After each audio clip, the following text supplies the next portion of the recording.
Donc là, on va pouvoir voir si elles sont gestantes ou non. La formation touche à sa fin. Dans quelques mois, ces adultes en reconversion auront quitté l'école et travailleront dans l'un des élevages porcins de la région. Hop, on est bon, elle est gestante.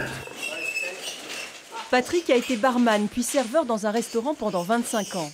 Il a découvert les cochons lors d'un stage l'été dernier. Je voulais changer du tout au tout, passer de costard-cravate à la côte, ça ne me dérangeait pas. Dans son nouveau métier, il aura des horaires plus fixes que dans la restauration et un salaire de 1 500 € pour commencer. Il trouvera facilement du travail, malgré les difficultés que traverse le secteur. Mon but, c'est surtout le salariat. Donc, les éleveurs recherchent des salariés. Et c'est ça qui était le plus important. La crise, vous avez bien vu, il y a 4-5 ans, il y avait une crise, mais c'est reparti très rapidement. Donc, non, ça ne fait pas peur du tout. C'est un métier où il y a pas mal d'offres d'emploi. Antoine, il a déjà plusieurs vies professionnelles derrière lui. Opticien, puis employé de banque.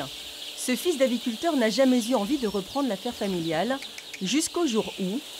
Il y a des acheteurs qui commençaient à se prononcer pour leur achat d'exploitation. Et ça m'a fait tilt.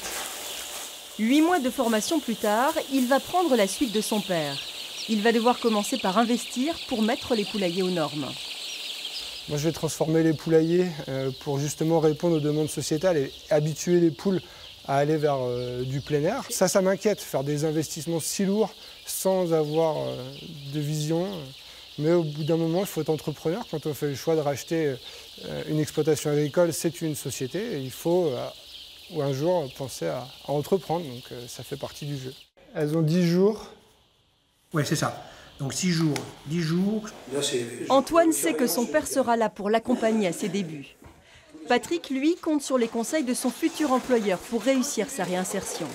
Comme eux, chaque année, plusieurs dizaines de Bretons se reconvertissent dans l'agriculture.